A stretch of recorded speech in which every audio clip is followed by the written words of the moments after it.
எவன் தன்னுடைய சுய அபிலாசையை தாண்டி இன ஒற்றுமையாக இருக்க பலமாக இருக்க வலி சேர்க்கிறானோ அவன் தான் தலைவர். தலைவர் பிரபாகரன் அவர்கள் தன்னுடைய இளமைக்கால வாழ்வில் தன்னுடைய குடும்ப நலன்கள், தன்னுடைய சுய நலன்கள் எவ்வளவற்றை துறந்து காட்டுக்குள் பதுங்குகுழிகளுக்குள் இருந்து தன்னை எவ்வளவு இந்த விடுதலை போராட்டத்துக்காக அர்ப்பணித்தார் என்று ஒவ்வொருவரும் சிந்திப்பார்களாக இருந்தால் இருக்கிற அத்தனை பேரும் ஒரு ஒற்றுமை நிலைப்பாட்டுக்குள் வந்திருப்பார்.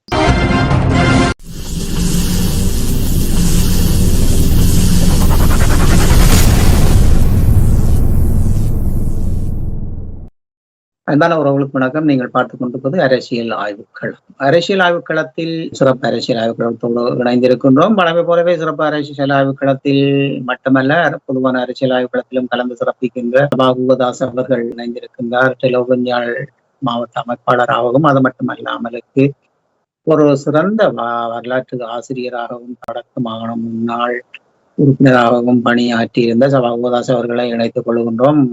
வணக்கம் சபா. வணக்கம். மீண்டும் ஒரு முறை சிறப்பு அரசியல் ஆய்வுக்களத்தோடு இணைந்திருக்கின்றோம். இலங்கையில் பரபரப்பான காலமாக இருக்கின்ற இந்த ஜனாதிபதி எலெக்ஷன் வர இருக்கின்ற இந்த காலப்பகுதியிலே இன்னும் பரபரப்பாக பல பன்முகமான விடயங்கள் அரங்கேறி வருகின்றது. அந்த அரங்கேற்றத்தில் ஒன்றாக இந்த 22வது சட்டத்தை திருத்துகின்ற விடயம் ஜனாதிபதி தேர்தலுக்கான ஆணைக்குழுவிடம் அதை கொடுத்ததன் பின் பரபரப்பாக நடைபெறுகின்றது. இதன் பார்வை எவ்வண்ணம் இருக்கின்றது? கடந்த 17ஆம் தேதி ஜனாதிபதி தேர்தலுக்கான அறிவிக்கப்படுவதற்கான சந்தர்ப்பம் தேர்தல் ஆணைக்குழுவுக்கு கிடைத்தது. ஆனால் அந்த தேர்தல் ஆணைக்குழு இந்த மாத இறுதி பரப்பில் தான் தங்களுடைய அறிவிப்பை மேற்கொள்வதாக அவர்கள் அறிவித்திருக்கிறார். ஜனாதிபதி தேர்தல் நடைபெறுவதற்கான சூழ்நிலைகளை குழப்புகின்ற வகையில் கடந்த நாட்களில் பல்வேறு வழக்குகள் உயர் நீதிமன்றத்தில் தாக்கல் செய்யப்பட்டு, அந்த வழக்குகள் எல்லாமே உயர் நீதிமன்றத்தால் நிராகரிக்கப்பட்டு, வழக்கு தாக்கல் செய்தவர்களுக்கு குற்றப்பணம் அறவீடு செய்யப்பட்ட சம்பவங்கள் எல்லாம் நடைபெற்றது. இவ்வாறான சூழ்நிலையில் இந்த அரசியலமைப்பில் 22வது திருத்தம் வர்த்தமானியில் பிரசுரிக்கப்பட்டது. வருகிற இந்த பாராளுமன்றத்தில் இது தொடர்பான 1ஆம் வாசிப்பு, 2ஆம் வாசிப்பு, 3ஆம் வாசிப்பு இடம்பெறுவதாக சொல்லப்படுகிறது. அதன் மூலமாக பாராளுமன்றத்தில் இது நிறைவேற்றப்பட வேண்டும். நிறைவேற்றப்பட்டால் அடுத்து எப்படியான மாற்றங்கள் அல்லது குழப்பங்கள் உருவாகும் என்ற வகையில் மக்களுக்கு பல்வேறு குழப்பங்கள் இப்பொழுது உருவாகி இருக்கிறது. குறிப்பாக இந்த 22வது திருத்தத்தில் அவர்கள் திருத்தி இருக்கிற விவகாரம் ஏற்கனவே 19வது அரசியலமைப்பு திருத்தத்தில் இருந்த ஒரு விடயத்தை தான் அவர்கள் மாற்றி அமைத்திருக்கிறார்கள். அதாவது 6 வருடங்களுக்கு மேல் இருந்த வசனத்தை மாற்றி தற்பொழுது 5 வருடங்களுக்கு மேல் என்ற ஒரு வசனத்தை மாற்றி அமைத்திருக்கிறார்கள். இந்த விவகாரம் 83 ஆவண்ணா பகுதியில் மாற்றம் செய்யப்பட்டிருக்கிறது. இது உண்மையிலேயே இந்த மாற்றம் 19வது திருத்தம் கொண்டு வருகிற போது இதில் மாற்றம் செய்ய முடியாது. அப்படி மாற்றம் செய்தால், இந்த விடயத்தில் மாற்றம் செய்தால் ஒரு சர்வசன வாக்கெடுப்புக்கு போக வேண்டும். ஆனபடியாலே அரசியல் அமைப்பில் 19வது திருத்தத்தில் 30வது பிரிவில் தான் 5 ஆண்டுகளுக்கு மேல் என்ற விவகாரம் கொண்டு வரப்பட்டது. ஆகவே அரசியல் அமைப்பில் இருக்கின்ற அதிகாரங்களை, அங்கிருக்கிற அதிகாரங்களை குறைக்கின்ற போது மக்களாணை பெற வேண்டிய தேவை இல்லை. ஆனால் அரசியலமைப்பில் இருக்கின்ற அதிகாரங்களை கூட்டுகின்ற போது கண்டிப்பாக சர்வசன வாக்கெடுப்பு எடுக்க வேண்டிய ஒரு தேவை இருக்கிறது. ஆகவே 19வது திருத்தத்தில் பதவிக்காலம் 6 வருடங்களாக இருந்ததை 19வது திருத்தம் 5 ஆண்டுகளாக குறைத்தது. அவை 5 ஆண்டுகளாக குறைக்கிற போது அது சர்வசன வாக்கெடுப்பு எடுக்க வேண்டிய தேவைப்பாடு ஒன்று இருக்கவில்லை.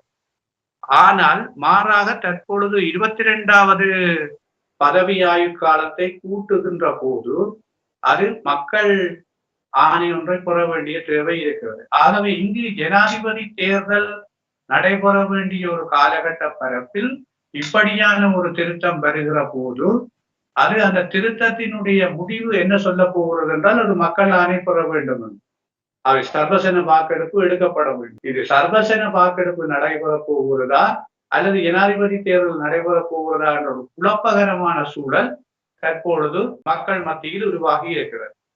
தேர்தல் ஆணைக்குழுவின் செயற்பாடுகளும் மக்களுக்கு ஒரு வகையில் இப்பொழுது சந்தேகங்களைத்தான் உருவாக்கி இருக்கிறது. குறிப்பாக 7ஆம் மாதம் 17ஆம் தேதி தேர்தல் ஆணைக்குழு உண்மையிலேயே தேர்தல் தொடர்பான விடயங்கள், எப்பொழுது தேர்தல் நடைபெறும் என்ற விவகாரங்கள் எல்லாவற்றையும் அறிவித்திருக்க வேண்டும். ஆனால் அவர்கள் மாறாக அறிவிப்பதற்கு கால எல்லை கோரியிருப்பது மக்கள் மத்தியில் ஒரு சந்தேகத்தை உருவாக்கி இருக்கிறது. இந்த தேர்தல் பின்தள்ளப்படுமா அல்லது இதில் குழப்பங்கள் உருவாகுமா என்ற வகையில் மக்களுக்கு அந்த குழப்பம் ஒன்று உருவாகி இருக்கிறது. அந்த குழப்பத்தை வலிச்சேர்க்கும் முகமாக இந்த 22வது திருத்தம் வர்த்தமானியில் பிரசுரிக்கப்பட்டிருக்கிறது. அவை இந்த வர்த்தமானியில் பிரசுரிக்கப்பட்ட இந்த 22வது திருத்தம் பாராளுமன்றத்தில் நிறைவேற்றப்படுமாக இருந்தால் சட்ட வல்லுநர்களினுடைய ஆய்வுகளின்படி உயர் நீதிமன்றத்திற்கு அந்த விவகாரத்தை கொண்டு செல்ல முடியாது என்று சொல்லி அவர்கள் சொல்கிறார்கள். ஆகவே எப்படியோ ஒரு குழப்பகரமான சூழல் தான் தற்பொழுது உருவாகி இருக்கிறது. ஏதோ ஒரு வகையில் இந்த தேர்தலை பின்தள்ளி போடுவதற்கான சூழ்ச்சிகள் பல வழிகளிலும் மேற்கொள்ளப்படுவதை நாங்கள் ஒவ்வொரு நகர்வுகளின் ஊடாகவும் காணக்கூடியதாக இருக்கு. ஆனால் இந்த நகர்வு நாட்டினுடைய ஜனநாயக தன்மையை மேலும் மேலும் கேள்விக்கு உள்ளாக்குகின்ற ஒரு நிலைமைதான் உருவாகி இருக்கிறது. ஏற்கனவே மாகாண சபை தேர்தல்கள், உள்ளூராட்சி மன்ற தேர்தல்கள் காலவரையற்ற வகையில் ஒத்திவைக்கப்பட்டிருக்கு. அவ்வாறு இருக்கிற போது இந்த ஜனாதிபதி தேர்தலும் பின்தள்ளப்படுமாக இருந்தால் அது நாட்டினுடைய அனைத்து கட்டமைப்புகளுக்கும் ஒரு பாரிய அச்சுறுத்தலாகத்தான் எதிர்காலத்தில் அமையும். அவ்வாறு அமைகிற போது நாடு எவ்வளவு தூரம் அடுத்த கட்ட முன்னோக்கிய நகர்வுக்கு செல்லக்கூடிய வாய்ப்புகள் இருக்கும் என்ற கேள்விகள் எல்லாம் பலர் மத்தியிலும் உருவாகி இருக்கிறது. ஆகவே இந்த 22வது திருத்தம் பல்வேறு விதமான அச்சங்களையும் கேள்விகளையும் தான் தற்பொழுது உருவாக்கி இருக்கிறது. நீதி அமைச்சர் கூறுகின்றார், இந்த தேர்தல் காலம் முடிந்ததன் பின் திருத்த சட்டத்தின் வாசிப்பை கொண்டு வர வேண்டும் என்று கூறியிருந்தார். ஆனால் அதற்கு அடுத்த நாள் ரணில் விக்ரமசிங்கே கூறியிருக்கின்றார், அல்லது அதை கொண்டு வரத்தான் போகின்றோம். பாராளுமன்றத்திலேயே முரண்பட்ட சிக்கல்கள் இருக்கின்றது. நீங்கள் குறிப்பிட்டது போல நீதி அமைச்சர் விஜயதாச ராஜபக்ச இந்த 22வது திருத்தத்தை நீங்கள் இப்பொழுது கொண்டு வர வேண்டிய தேவையில்லை, கொண்டு வரக்கூடாது, அது ஜனாதிபதி தேர்தல் முடிந்த பிற்பாடு அது தொடர்பாக கொண்டு வந்து அது தொடர்பாக நிறைவேற்றிக் கொள்ளலாம் என்ற ஒரு கட்டளையை தன்னுடைய அமைச்சின் செயலாளருக்கு பிறப்பித்திருந்தார். ஆனால் இந்த கட்டளையை தாண்டி செயற்படுத்தக்கூடிய அதிகாரம், நிறைவேற்ற அதிகாரம், அதாவது இந்த எக்ஸிகியூட்டிவ் பவர் என்று சொல்லப்படுவது ஜனாதிபதியிடம் இருக்கிறது. அதுதான் இந்த நாட்டினுடைய பிரச்சனையே. இன்றைக்கு தமிழ் மக்கள் தொடர்ந்தும் சொல்லிக் கொண்டிருக்கிற ஒரு விவகாரம், இந்த நாட்டின் நிறைவேற்ற அதிகாரம் கொண்ட ஜனாதிபதி முறையும் ஒற்றையாட்சி அரசியலமைப்பும் இந்த நாட்டின் பல்லின மக்களினுடைய வாழ்க்கை முறைக்கும் அவர்களுடைய அபிலாசைகளை பூர்த்தி செய்வதற்கும் அது குந்தகமாகத்தான் எப்பொழுதும் இருக்கும்.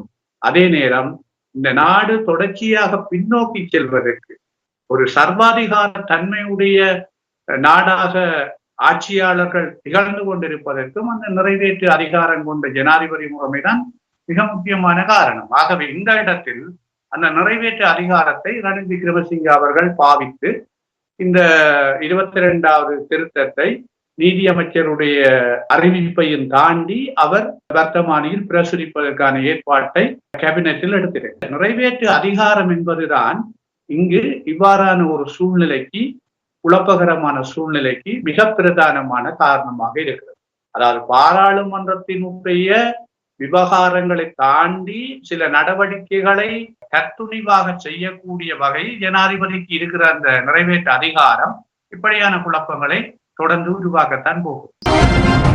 இப்ப நாங்கள் பார்ப்போமாக இருந்தால் பல நாடுகளில் உண்மையிலேயே அந்தந்த அரசுகள் அந்த நாடுகளில் இருக்கின்ற அமைதியை பேணி காக்கின்ற அரசாகவே இருக்கின்றது. ஆனால் இலங்கையை பொறுத்தளவில் இதுக்கு முதல் இருந்த கோத்தபாய ராஜபக்சவாக இருக்கலாம், வன்முறையை மக்கள் எழுச்சி கொள்வதற்கு ஒரு காரணியாக இருந்து அவரை கடத்தி திரட்டினார்கள். ஆனால் இப்பொழுது அவரில் பார்க்க மஹிந்த ராஜபக்ச அவர்கள் தினமும் கொண்டு வந்து மக்களை சீற்றத்துக்கு உள்ளாக்கி கொண்டிருக்கின்றார். மஹிந்த ராஜபக்ச அவர்களை பொறுத்தவரையில் அவர்களுடைய அரசியல் கட்சியும் அவர்களுடைய அரசியலும் பாரிய அளவில் இந்த நாட்டில் வீழ்ந்திருக்கிறது. ஆகவே வீழ்ந்திருக்கின்ற அந்த அரசியலை நிமிர்த்துவதற்கு அவர்கள் நாளுக்கு நாள் பல்வேறு விதமான அரசியல் நகர்வுகளை முன்னெடுக்கிறார்கள்.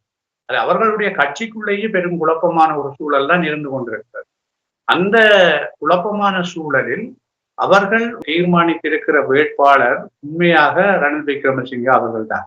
ஆனால் அவர்களுடைய கட்சி வேட்பாளர் அல்ல. அவர் ஒரு பொது வேட்பாளராகத்தான் அங்கு நிர்ணயிக்கப்பட போகிறார். ஆனால் கட்சிக்குள் ஒவ்வொருவர்களுக்கு இடையிலே, அடிமட்ட உறுப்பினர்களுக்கு இடையிலேயே பல்வேறு குழப்பங்கள் இருக்கிறது. அந்த குழப்பங்களை ஒரு முடிவுக்கு கொண்டு வருவதற்காக நாள்தோறும் அவர்கள் பல்வேறு விதமான அரசியல் முன்னகர்வை செய்கிறார்.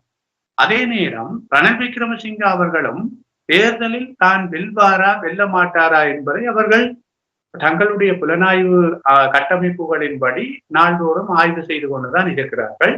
அதில் அவர்களுக்கு தெரியும் எவ்வளவு பலவீனம் தங்களுடைய பக்கம் இருக்கிறது என்று. அதன் அடிப்படையில் தான் இந்த தேர்தலை நடத்த விடாமல் குழப்புவதற்கான பல்வேறு சூழ்ச்சிகளை பல்வேறு தரப்புகள் மூலமாக முன்னெடுக்கிறார்.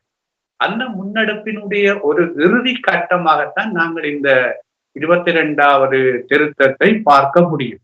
ஆகவே இந்த 22வது திருத்தம் சில வேளைகளில் ஆளுந்தரப்பில் இருக்கின்ற அமைச்சர்களோ அல்லது தேர்தல் ஆணைக்குழுவோ இது ஜனாதிபதி தேர்தலுக்கு எந்த பாதிப்பையும் கொண்டு வராது என்று தற்போது சொன்னாலும் கூட எதிர்காலத்தில் அது சில வேளைகளில் பாதிப்பு வருவதற்கான வாய்ப்புகள் இருப்பதாகத்தான் தெரியும். ஆகவே அவ்வாறு இருக்கிற போது பல்வேறு விதமான பிரச்சனைகள் நாட்டில் உருவாகக்கூடிய சூழ்நிலைகள் இருக்கின்றன. ஆனால் இவை யாவும் சட்டப்படி இந்த நகர்வுகள் நகர்த்தப்படுமாக இருந்தால் அது அந்த குழப்பங்களும் ஒரு முற்றுப்புள்ளி வைக்கப்படுவதற்கான வாய்ப்புகளுக்கு தான் தள்ளப்படும். ஆகவே இதை நாங்கள் கொஞ்சம் அவதானமாக பொறுத்திருந்து பார்க்க வேண்டும். எங்களை பொறுத்தவரையில் இந்த நிறைவேற்று அதிகாரம் கொண்ட ஜனாதிபதி முறையும் இந்த ஒற்றையாட்சி அரசியல் அமைப்பு முறையும் ஒரு பாரிய பாதிப்பை கடந்த காலங்களில் தந்திருக்கிறது, தொடர்ந்து தந்து கொண்டிருக்கிறது என்பதற்கு அப்பால் உரிய காலங்களில் ஒவ்வொரு தேர்தல்களும் நடத்தப்படாமல் தள்ளி செல்லப்படுகிற போது அதில் பெருமளவில் பாதிக்கப்பட போவது இந்த நாட்டில் வாழுகிற சிறிய எண்ணிக்கையுடைய இனங்கள் தான். அதிலும் குறிப்பாக ஈழத்தமிழர்கள் தான் பெரிய அளவில் பாதிக்கப்பட போகிறார். ஏனென்றால் அவருடைய நீண்டகால அபிலாஷையான அரசியல் தீர்வு பின்தள்ளி செல்லப்படுவதற்கும் மற்றது அது செயலிழக்கப்பட்டு கொண்டு அதை பலவீனப்படுத்தி செல்வதற்குமான சூழ்நிலைகள் தான் அதிகரிக்கப்படுவதற்கான வாய்ப்புகள் இருக்கிறது. ஆகவே ஜனநாயக நாடு என்று சொன்னால் அதனுடைய மிக பிரதானமான விடயம் தேர்தல். அந்த தேர்தல் மலங்கடிக்கப்பட்டு இழுத்து செல்லப்படுமாக இருந்தால் அது ஜனநாயகத்துக்கு அப்பால் ஒரு சர்வாதிகார நிலைமையை நோக்கித்தான் நாடு நகரக்கூடிய வாய்ப்புகள் இருக்கு. எதிர்கட்சிகள் அனைத்துமே கூறிக்கொண்டு வருகின்றது. ஜனாதிபதி தேர்தலை நடத்தாத பட்சத்தில் நிச்சயமாகவே எழுச்சியான பிரச்சனைகள் துவங்குவதற்கான சாத்தியக்கூறு இருக்கின்றது. அப்படி ஒரு மக்கள் இணைந்து ஒரு போராட்டத்துக்கு ஈடுபடக்கூடிய சூழ்நிலைகளை இப்பொழுது இருக்கின்ற இந்த சூழ்நிலைகள் கொண்டு வரும் என்று எதிர்பார்க்கப்படுகின்றதா? அரசியல் கட்சிகளிடையே ஒரு பலமான எதிர்போராட்டம் உருவாகும் என்பதை என்னை பொறுத்தவரையில் நாங்கள் இந்த 22வது திருத்தம் பாராளுமன்றத்திற்கு கொண்டு வரப்பட்டு அது விவாதிக்கப்பட்டதன் பிற்பாடு நடைபெறுகிற வாக்கெடுப்பை அடிப்படையாக கொண்டுதான் நாங்கள் அதை அந்த போராட்டம் வலுப்பெறுமா வலுப்பெறாதா என்று கூற முடியும். என்னை பொறுத்தவரையில் அந்த தீர்மானம் 22வது திருத்தம் பாராளுமன்றத்தில் 3/2 பெரும்பான்மையுடன் நிறைவேற்றப்படுமாயிருந்தால் எதிர்கட்சிகள் பலமிழந்ததாகத்தான் மாறும். எதிர்கட்சிகள் பலமிழந்ததாக மாறுகிற போது போராட்டங்களும் பலவிழந்ததாகத்தான் இருக்கும். தற்போது கூட போராட்டங்கள் சிறு சிறு போராட்டங்கள் நடைபெற்றுக் கொண்டுதான் இருக்கிறது. ஆனால் ஒரு வலுவான போராட்டமாக மாறக்கூடிய சூழல் இதுவரை இல்லை. நான் நினைக்கிறேன் எதிர்காலத்தில் அப்படி ஒரு வலுவான போராட்டங்கள் உருவாவதை அரசு அவ்வளவு தூரம் விட்டுவிடப் போவதில்லை. அதை தடுத்து ஏதாவது ஒரு வகையில் தடுத்து நிறுத்தக்கூடிய யுக்திகளையும் வழிகளையும் தான் அரசு கையாளக்கூடிய தன்மையுடன் இருக்கிறது. ஆகவே இந்த 22வது திருத்தம் பார்லிமெண்டில் எப்படி அமையப் போகிறது என்பதை வைத்து நாங்கள் அதை தெளிவாக கூற முடியும். சில சமயம் மக்களின் எழுச்சி காரணமாகவும் எதிர்க்கட்சிகளின் கருத்துகள் காரணமாகவும் இதை தள்ளி போடுவதற்கான சாத்தியக்கூறுகளும் இருக்குமா? தற்போதைய ஜனாதிபதி அப்படியான சூழ்நிலைகளை கண்டு விலகி அதை பின்வாங்குகின்ற தன்மைகள் கடந்த காலத்தில் இல்லை. ஆகவே இந்த விவகாரத்தில் அப்படி பின்வாங்கக்கூடிய வாய்ப்புகள் இருக்காது என்றுதான் நான் நினைக்கிறேன். ஏனென்றால் சாதாரணமாக ஜனாதிபதியினுடைய பதவிக்காலம் 5 ஆண்டுகளா 6 ஆண்டுகளா என்ற வியாக்கியானம் ஏற்கனவே கடந்த ஜனாதிபதி மைத்திரிபால சிறிசேனாவால் உயர் நீதிமன்றத்திடம் கேட்கப்பட்டது. அந்த முடிவு இருக்கிற போது கூட தற்போதும் அதை ஒரு கேள்வியாக 2ஆம் தடவையும் கேட்டிருந்தார்கள் இந்த ஜனாதிபதி ரணில் விக்ரமசிங்கே. பற்றிய விடயத்திலே பொது வேட்பாளர் என்ற அந்த கருத்தாடல் மிக பரபரப்பாக பேசப்பட்டது. அதற்கான செயற்பாடுகள் அல்லது ஒன்றிணைப்புக்கான வழிகள் என்று பலதும் நடைபெற்றுக் கொண்டிருந்த அந்த சூழ்நிலையிலே நேற்றைய தினம் பலர் இணைந்து அங்கே கச்சாத்திடப்பட்டிருக்கின்ற ஒரு விடயமானது உண்மையில் வரவேற்கத்தக்க ஒரு விடயமாகவே பார்க்கக்கூடியதாக இருக்கின்றது. புலம்பெயர் நாட்டில் மட்டுமல்லாது தாயகத்திலும் இது ஒரு தேவையான விடயம். உலகத்துக்கு எடுத்து காட்டுவதற்கென்று நீங்களும் அரசியல் களத்தில் சொல்லியிருக்கிறீர்கள். நாடு கடந்த தமிழ் அரசின் உருத்திரகுமார் இந்த நேற்றைய கச்சாத்திடுதல் இணைந்து இதை பற்றிய கருத்தாடல்கள் எவ்வண்ணம் இருக்கு? ஜனாதிபதி தேர்தலை முன்னிட்டு ஒரு தமிழ் பொது வேட்பாளர் நிறுத்துகின்ற விவகாரம் ஒரு நீண்ட காலமாக பேசப்பட்டு வந்து ஒரு முடிவுக்கு வந்திருக்கிறது. எப்படி என்று சொன்னால் அந்த முடிவு என்பது தமிழ் தேசிய பேரவை என்கிற ஒரு அமைப்பின் மூலமாக தமிழ் தேசிய கட்சிகளும் தமிழ் சிவில் அமைப்புகள் அதாவது சமூக அமைப்புகளினுடைய ஒன்றியமும் இணைந்திருக்கிறது. உண்மையிலே இது ஒரு நல்ல விஷயம். அதாவது சிவில் அமைப்புகளும் அரசியல் கட்சிகளும் முதலாக ஒரு ஒன்றிணைந்த ஒரு கட்டமைப்புக்குள் உள்வாங்கப்பட்டிருக்கிறது தமிழ் தேசிய பேரவை என்ற பெயர். இதில் நான் நினைக்கிறேன் தவிர்க்க முடியாமல் 2 கட்சிகள் இதில் இன்னும் உள்வாங்கப்படவில்லை, அவர்கள் முன்வரவில்லை. எதிர்காலத்தில் அவர்கள் வர வேண்டும். குறிப்பாக இலங்கை தமிழரசு கட்சி, அகில இலங்கை தமிழ் காங்கிரஸ். ஆகவே இந்த 2 கட்சிகளும் உள்வாங்கப்படுமாக இருந்தால் என்னை பொறுத்தவரையில் அது ஒரு பூரணமானதாக அமைந்திருவிடும். இப்பொழுது 190% ஒரு ஒற்றுமை நிலைப்பாடு உருவாகி இருக்கிறது. அந்த 2 கட்சிகளும் வருமாக இருந்தால் 100% ஒரு ஒற்றுமை நிலைப்பாட்டை சரியான முறையில் உறுதி செய்ய முடியும். ஆகவே இந்த தமிழ் தேசிய பேரவை என்பது நான் நினைக்கிறேன் வெறுமனே இந்த ஜனாதிபதி வேட்பாளர் விவகாரத்துடன் மாத்திரமல்ல, எதிர்காலத்தில் தமிழ் மக்களுடைய அத்தனை விடயங்களிலேயும் ஒற்றுமையாக பயணிப்பதற்கான ஒரு சூழ்நிலையை எதிர்காலத்தில் இதில் உள்வாங்கப்பட்டிருக்கிற அத்தனை அமைப்புகளும் கொண்டு நகர்த்துவதன் மூலம்தான் சர்வதேச ரீதியாக புலம்பெயர்ந்த நாடுகளில் இருக்கிற கட்டமைப்புகளும் ஒரு நிலைப்பாட்டுக்குள் உள்வாங்கப்படுவதற்கு வாய்ப்புகள் உருவாகும். அதே நேரம் வெளிநாடுகள், இந்த நாட்டின் மையம் கொண்டிருக்கிற பூகோள நலன் சார்ந்த நாடுகளினுடைய பிரதிநிதிகளும் எங்களுடைய பிரதிநிதிகளை ஒரு காத்திரமான முறையில் கையாளக்கூடிய ஒரு வாய்ப்பை அது உருவாக்கும். அது மாத்திரமல்ல, சிங்கள அரசாங்கத்துடனும் சர்வதேச சக்திகளுடனும் ஒரு சரியான பேரப்பலத்தை முன்னகர்த்துவதற்கு இப்படியான ஒற்றுமை கட்டமைப்புகள் எதிர்காலத்தில் வாய்ப்பாக இருக்கு. ஆகவே இந்த அமைப்புக்குள் வந்திருக்கிற அத்தனை தரப்புகளும் முரண்பாடுகள் இல்லாமல் ஒற்றுமையாக இந்த விடயங்களை முன்னகர்த்தி செல்வதுதான் தமிழ் மக்கள் எதிர்பார்க்கிற ஒரு விடயம். எதிர்காலத்தில் அப்படி அமைய வேண்டும் என்பதுதான் எங்களுடைய நிலை. முதன்மை கட்சியானதும் தமிழரின் சிறப்பு கட்சியாகவும் இருந்த தமிழரசு கட்சியின் நிலைப்பாடு நிச்சயமாகவே அவர்கள் இதனுள் வருவார்கள் என்பதற்கு மாற்று கருத்து இருக்காது என்றுதான் நானும் நினைக்கின்றேன். புலம்பெயர் நாடுகளிலும் நிச்சயமாக அவர்களும் இணைவார்கள் என்ற ஒரு கருத்து முன்வைக்கப்படுகின்றது. அந்த வகையிலே பார்க்க போனால் ஸ்ரீதரன் உட்பட மாவை சேனாதி ராஜா ஐயா அவர்கள் உட்பட அந்த இடத்தில் வந்திருந்தார்கள். ஆனாலும் இவர்கள் இணைவதற்காக இருக்கின்ற தடைகள் எதுவாக இருக்க? மேடைகளிலும் ஊடகங்களிலும் ஒற்றுமை பற்றி பேசுவது முக்கியமானதல்ல, செயல்பாட்டில் முக்கியமாக காட்ட வேண்டும். இலங்கை தமிழரசு கட்சி மேடையில் பேசுவதால் மக்களை ஏமாற்றி விடலாம் என்று நினைக்கிறார்கள். என்னை பொறுத்தவரையில் மேடையில் பேசுவதற்கு முன்னால் செயற்பாட்டில் காட்ட வேண்டும். தமிழ் தேசிய கூட்டமைப்பில் பிரிந்து சென்ற கட்சிகள் மீள ஒன்றிணைய வேண்டும் என்று பாராளுமன்ற உறுப்பினர் ஸ்ரீதரன் அவர்கள் ஊடகங்களில் மேடைகளில் பேசுகிறார். இலங்கை தமிழரசு கட்சி தமிழ் தேசிய கூட்டமைப்பில் வெளியேறுகின்ற போது இந்த அளவு விடயத்தையும் அவர்கள் எள்ளளவும் சிந்திக்கவில்லை. இதுதான் இங்கிருக்கிற மிகப்பெரிய ஒரு பலவீனம். அதாவது தமிழ் தேசிய கூட்டமைப்பில் இருந்து இலங்கை தமிழரசு கட்சி விலகி செல்கின்றதன் நோக்கம் உள்ளூராட்சி மன்ற தேர்தலில் கூடுதலான ஆசனங்களை பெற்றுக் கொள்கின்ற ஒரு நோக்கத்தில் தான் அவர்கள் பிரிந்து சென்றார்கள். ஆகவே ஒரு தேர்தல் நலன் சார்ந்து பிரிந்து சென்ற பிற்பாடு மேடைகளில் தேர்தல் நலனுக்காக கூட்டி சேர்வதை விட இன நலனுக்காக கூட்டி சேருகின்றது என்று அறிக்கை விடுவதில் எந்த பிரயோசனமும் இல்லை. ஒற்றுமையை நிலைநாட்டுகின்ற, ஒற்றுமை பற்றி பேசுகின்ற எந்த தரப்பும் நான் நினைக்கிறேன் செயல்பாட்டில் அந்த ஒற்றுமைக்கு எவ்வளவு தூரம் பங்களித்திருக்கிறார்கள் என்று பார்த்தால் இலங்கை தமிழரசு கட்சியை விட ஏனைய கட்சிகள் உண்மையிலேயே பங்களிப்புடன் தான் இருக்கிறார்.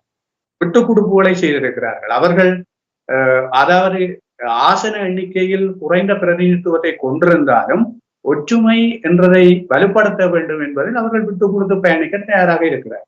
கடந்த காலங்களில் இலங்கை தமிழரசு கட்சி பல விடயங்களில் ஒற்றுமைப்படுத்தலை தடுப்பதற்கு பல வழிகளை பிழையாக கையாண்டிருக்கிறார். இன்றைக்கு பாராளுமன்ற உறுப்பினர் ஸ்ரீதரன் அவர்கள் தமிழ் தேசியம் சார்ந்து பாராளுமன்றத்தில் பேசுகிற போது அல்லது வெளி செயற்பாடுகளில் தமிழ் தேசிய உணர்வுகளை, விடுதலை போராட்ட உணர்வுகளை மதிக்கிற போது அதற்கு நிகராக இன்று அந்த விடுதலை போராட்டத்தினுடைய தியாகத்தை வென்றெடுப்பதற்கு ஒற்றுமைதான் அவசியம் என்பதை செயற்பாட்டு ரீதியாக பல இடங்களில் காட்ட தவறியிருக்கிறது.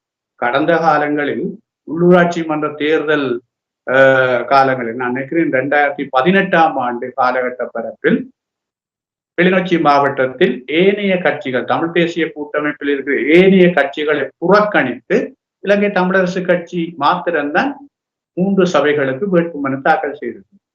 அந்த இடத்தில் ஒற்றுமை பற்றி சிந்திக்கவில்லை பாராளுமன்ற உறுப்பினர் ஸ்ரீதரன் அவர்கள். அதே நேரம் சாதாரணமாக இரணைமடு குளம், அதாவது 32 அடி உயரத்தை கொண்ட வான்கதவு 34 அடியாக உயர்த்தப்பட்டு 2 அடிகள் உயர்த்தப்பட்டது உண்மையாகவே கிளிநொச்சி மாவட்டத்திற்கும் யாழ் மாவட்டத்திற்கும் குடிநீர் வழங்குவதுதான். யாழ் மாவட்டத்தில் கரையோர பகுதியில் இருக்கிற மக்களும் தீபக பகுதியில் இருக்கிற மக்களும் குடிநீருக்காக பல துன்பங்களை அனுபவிக்கிறார். அவ்வாறான சூழ்நிலையில் அந்த குடிநீர் வழங்கலை தடுத்து நிறுத்தியது பாராளுமன்ற உறுப்பினர் ஸ்ரீதரன் அவர். ஆகவே இந்த செயற்பாட்டை சரியாக நாங்கள் விளங்கிக் கொள்ள வேண்டும். 32 அடி உயரமான வான்கதவை கொண்ட இரணைமடு குளம் 34 அடிக்கு உயர்த்தப்பட்டது. இந்த 2 அடியில் இருக்கிற நீர் தான் குடிநீராக இரணைமடு மக்களுக்கும் கிளிநொச்சி மக்களுக்கும் யாழ்ப்பாண மக்களுக்கும் வழங்கப்பட வேண்டும். அந்த விவகாரத்தில் இல்லை, யாழ்ப்பாணத்துக்கு தண்ணியை விட முடியாது என்று ஒரு தடவையல்ல தற்போதும் கூட அவர் தெரிவித்திருக்கிறார். ஆகவே ஒரு கட்சிக்கு தலைமை தாங்கக்கூடிய போட்டியில் இறங்கி இருக்கிற பாராளுமன்ற உறுப்பினர் ஸ்ரீதரன் அவர்கள் தேசியம் சார்ந்து வடகிழக்கு மக்கள் என்ற ஒரு ஒற்றுமை நிலைப்பாட்டை இந்த விவகாரங்களில் அவர் கையாள தவறியிருக்கிறார். ஆகவே இதில் அவர்கள் எல்லாமே தங்களுடைய தேர்தல் நலன் நோக்கம்தான், வாக்கு நோக்கம். வெறுமனே ஒரு குறுகிய வட்டத்துக்குள் பிரதேசவாதத்தை உருவாக்கி கிளிநொச்சி மக்களுடைய வாக்களை தன் பக்கம் எடுத்து விடலாம் என்று அவர் சிந்திக்கிறார். செயல்பாட்டு ரீதியாக ஆரோக்கியமான எந்த செயற்பாடுகளை முன்னெடுக்காமல் மேடைகளிலும் ஊடகங்களிலும் ஒற்றுமை பற்றி அலங்கார சொற்களை அலங்கரிப்பதில் எந்த பயனும். இனம் பலவீனப்பட்டு கொண்டிருக்கிற போது இனத்தினுடைய ஒற்றுமையை எவன் தன்னுடைய சுய அபிலாசையை தாண்டி இனம் ஒற்றுமையாக இருக்க, பலமாக இருக்க வலி சேர்க்கிறானோ அவன் தான் தலைவர். தலைவர் பிரபாகரன் அவர்கள் தன்னுடைய இளமைக்கால வாழ்வு, தன்னுடைய குடும்ப நலன்கள், தன்னுடைய சுய நலன்கள் எவ்வளவற்றை துறந்து காட்டுக்குள் பதுங்குகுழிகளுக்குள் இருந்து தன்னை எவ்வளவு இந்த விடுதலை போராட்டத்துக்காக அர்ப்பணித்தார் என்று ஒவ்வொருவரும் சிந்திப்பார்களாக இருந்தால் இன்று இருக்கிற அத்தனை பேரும் ஒரு ஒற்றுமை நிலைப்பாட்டுக்குள் வந்திருப்பார். ஆகவே அப்படி யாரும் சிந்திப்பது குறைவு. வெறுமனே மக்களை ஏமாற்றி விடலாம் என்று மேடைகளிலும் ஊடகங்களிலும் பாராளுமன்றத்திலும் தேசியமும் போராட்ட வரலாறும் கதைப்பதனால் எந்த பிரயோசனமும் இல்லை. இதை கதைத்து கொண்டிருக்கிற சம நேரத்தில் இனம் நாட்டில் இருந்து புலம்பெயர்ந்து ஓடிக்கொண்டிருக்கிறது. இளைய தலைமுறை ஓடிக்கொண்டிருக்கிறது. வேலை வாய்ப்பு இல்லாமல் இளைஞர்கள் யுவதிகள் செய்யக்கூடாத பல காரியங்களில் ஈடுபட்டுக் கொண்டிருக்கிறார். எங்களுடைய இனம் பின்னோக்கி செல்கின்றது என்ற அடிப்படை நிலைப்பாட்டை மறந்து இப்படியான விடயங்களை என்னை பொறுத்தவரையில் மேடைகளில் பேசுவதால் பிரயோசனம் இல்லை. ஊடகங்களில் அல்லது கவர்ச்சிகரமாக மக்களுக்குள் சென்று விடலாம் என்று எதையும் ஏமாற்றக்கூடாது. மக்கள் தெளிவாக இருக்கிறார்கள். தற்பொழுது எந்த பேச்சையும் மக்கள் தற்பொழுது தெளிவாக உணரக்கூடிய நிலைமைக்கு வந்து விட்டார்கள். மக்களுக்கு அவ்வளவு ஒரு தெளிவூட்டலை விடுதலை போராட்டம் கொடுத்திருக்கிறது. ஆகவே ஒற்றுமை என்ற விவகாரத்தில் செயல்பாட்டு ரீதியாக இறங்க தயாராக வேண்டும் அனைத்து தரப்பு.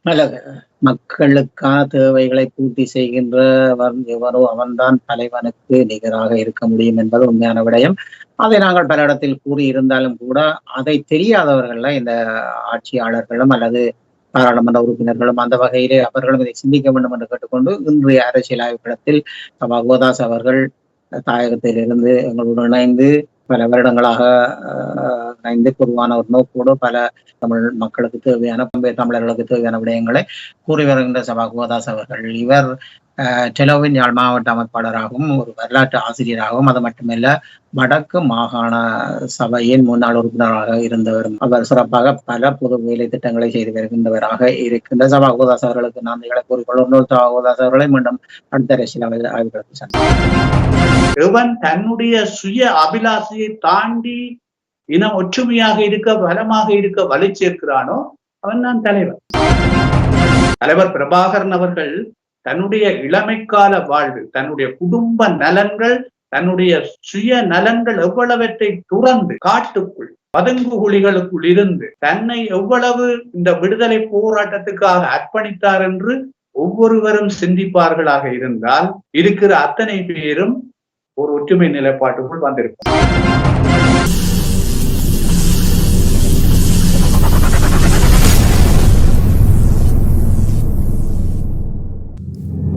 அரசியல் ஆய்வுக்களம். உண்மையோடு தமிழர்களின் உரிமை காக்க உரசிவிடும் தீக்குச்சி என தன்னை நிலைநிறுத்தி தமிழரின் அரசியல் பேசும் களமாக உங்களை தேடி வருகிறது அரசியல் ஆய்வுக்களம். அரசியல் ஆய்வுக்களம்.